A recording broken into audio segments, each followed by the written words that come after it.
Hello and welcome back to the channel.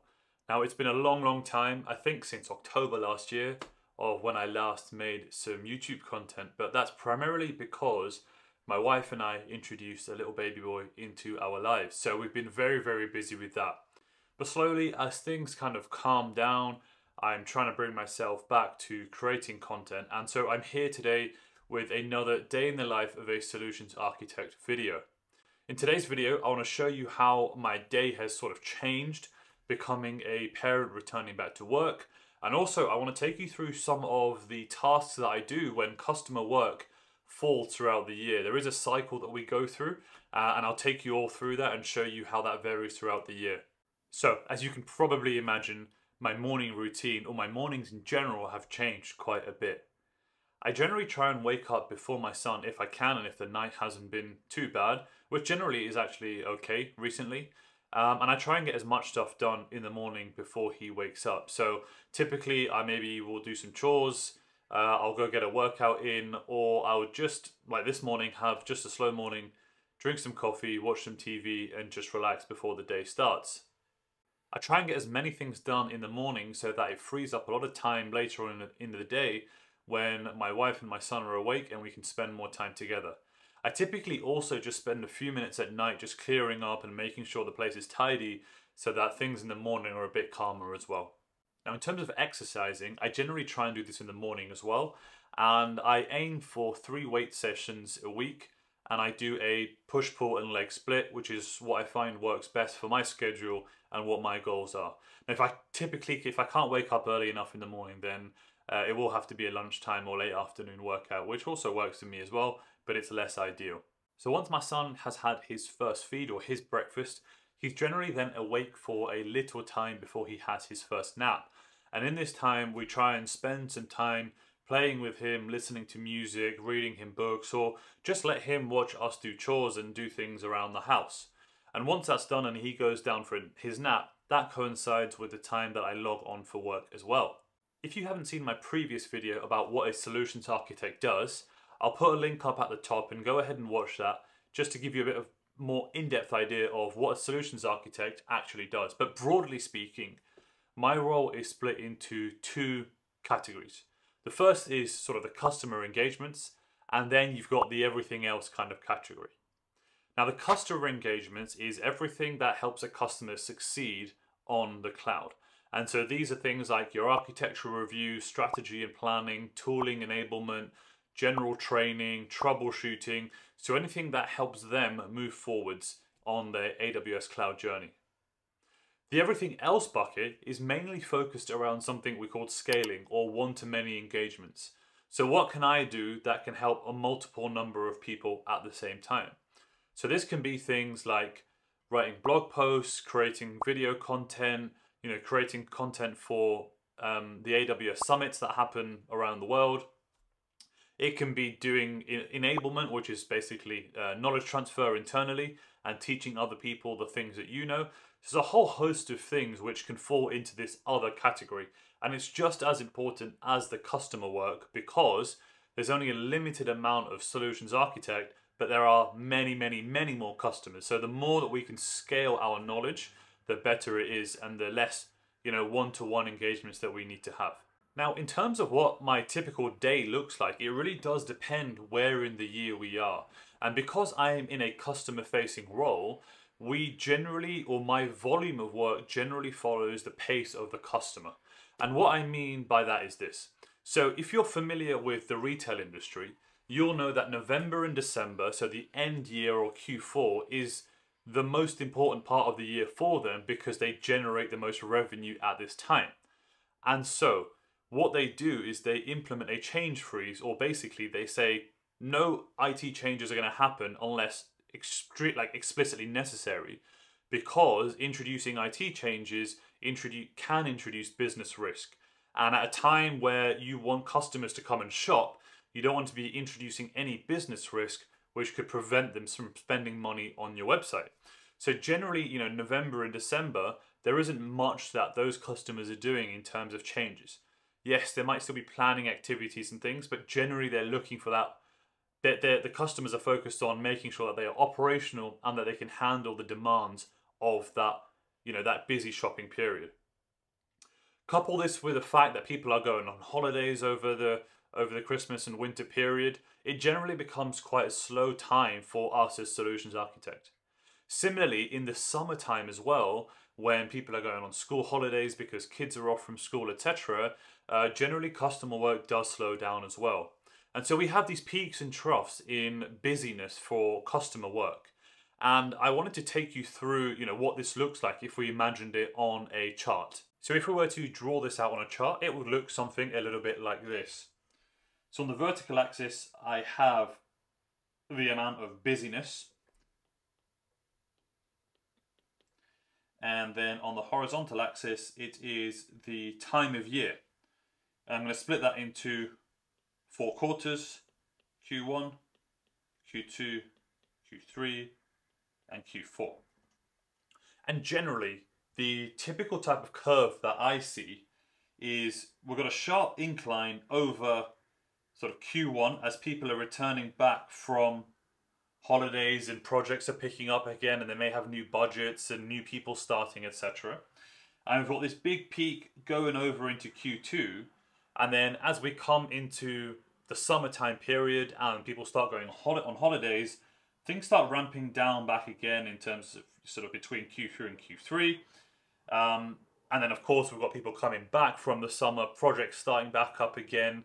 There is that rush before the end of the year to get things done. And so we've got another peak happening over here.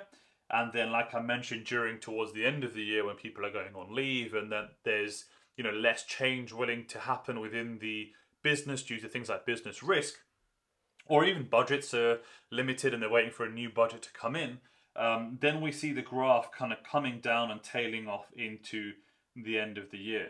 So all of this that I've drawn here, this is all customer work, right? And you can see I've got 2 big peaks over the middle of basically what you could say spring and autumn. However, if this is sort of my 100% capacity, then, and I draw this across here, then what exactly is happening during these periods in between? We're not just sat here idle doing nothing. And this is where I explained the concept of the 2 general parts of work. So we've got the customer work, which I've drawn in white, and then the everything else kind of column. And that everything else column does sort of tick along throughout the year.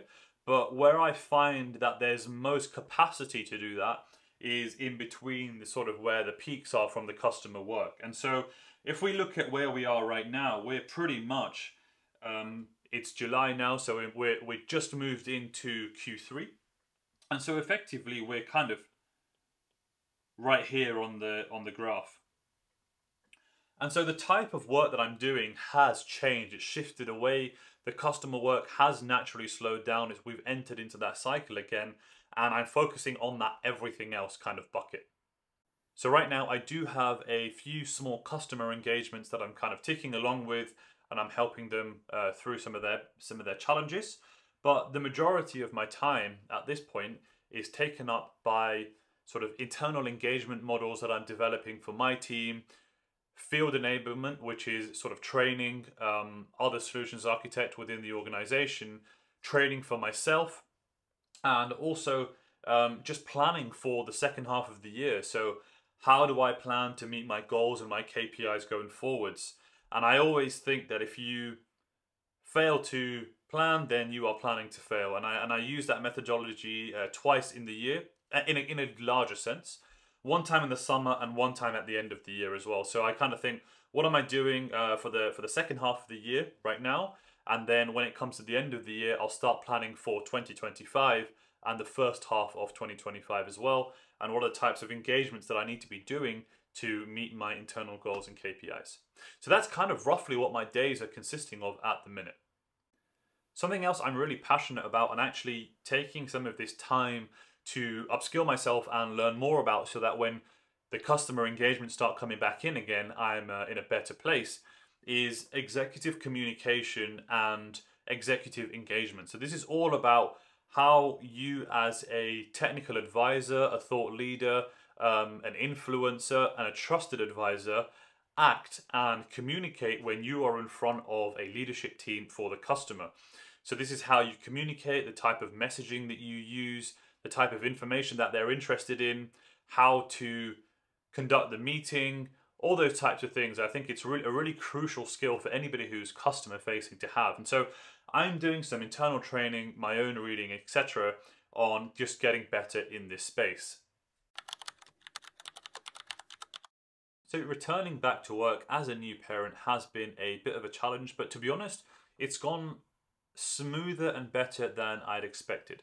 However, there have been some adjustments, of course, that I've had to make sure I can fit everything in my day and, basically adapt to my new responsibilities as a dad. And I just wanted to take a few minutes to go through what some of those things are and how they've helped me in this transition, basically going back into work and making sure I can do everything in the day. So the first one is all around planning. I'm a big planner for large things. So going on holidays, customer events, whatever, anything big like that, I generally like to plan in advance to make sure that I have an idea of what's happening and I can fit everything in. And like I alluded to earlier, I stick by the principle of if you fail to plan, then you are planning to fail. And I always feel that even if your plan doesn't go to plan, the fact that you've thought about the thing ahead of time, just puts you in a better position when things go wrong, because you'll have already thought about some of those, kind of decision points, etc. beforehand. So I like to have a plan in place. And becoming a new dad and taking on new responsibilities and going back to work has definitely made me need to plan my day a lot more. I always used to plan my day in terms of calendar blocking and time blocking in my calendar for my work stuff. But now I've definitely started doing that a lot more for my outside of work life, or my regular personal life. So some of the things I plan for are making sure that I'm there for my son's bedtime, making sure that I've planned in time to make dinner for my wife and myself, making sure I've planned in time just to even relax and have downtime, because that's super important as well. Or, time for doing household chores or getting the shopping done. Just having a view of the week ahead of time and when I'm going to do things helps me personally structure my week. And that's been super useful and super important coming back to work. The next thing is around productivity. Now, given I've got more to do in the same amount or even less time, it's really important that I become more productive. And there's a whole host of productivity tips for, the workplace. And I was kind of very productive before, I felt anyway, but I've tried to extend that out to, my personal life as well. And this really is focused on kind of bits around the house and taking care of my home and where I live. So, instead of just doing a big clean over the weekend or letting the ironing or laundry pile up, I'll try and do a little bit every day when I've got a few minutes. So whilst I'm drinking my smoothie, I might just do some hoovering, or if I'm drinking my smoothie, I'll empty the dishwasher, and I'll try and do a bit every day so there's not a whole amount left to do at the weekend, which means I can free up more of my time to do stuff that I actually want to do, like spend time with my family or go out.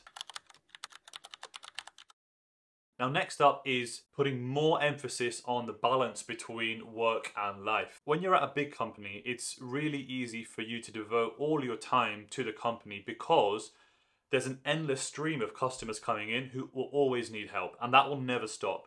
And you could try and fulfill that demand. You can try and be there for every single request, but the sad or unfortunate truth is that you will end up burning out, and your mental health and your physical health will suffer. So steer clear of doing this. Nobody's gonna thank you for running yourself into the ground. And as much as I love my job, I enjoy what I do, I also have a life outside as well. So I've had to become more strict at setting that boundary between work and life. And of course, it's no secret that you perform better at work when you're well rested, you're eating well, you're exercising, you're spending your other time doing things that fulfill you, and then you will have a fresh set of eyes and a fresh mind for work, which will allow you to be a lot more productive as well.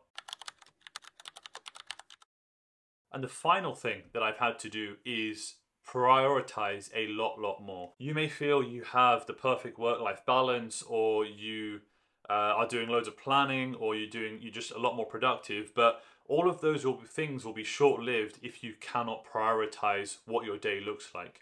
And this means working on the most important things or the most impactful things first and getting them done and out the way. Once you do this, it makes the productivity and the planning so much easier because you've cleared out all the noise from your day and you can just focus and be productive and plan in those most important items. Now, I've definitely had to prioritize more because I have so many important things happening outside of work as well, and I need to make sure that I fit them all in. So I'm trying to only focus and dedicate my time onto the things that I feel are most important, the most impactful, and the areas where I can add the most value. So I hope you've enjoyed that insight into my day. I know it's not been me going around with a camera. I will try and do that a little bit more, but I just wanted to kind of give an introduction of me coming back into work, kind of picking up this series again and showing you how my work has changed and the typical types of activities that I might do in the summer period. If you do like this content, please consider subscribing to the channel. I will be trying to make more content frequently, and I hope to see you in the next video.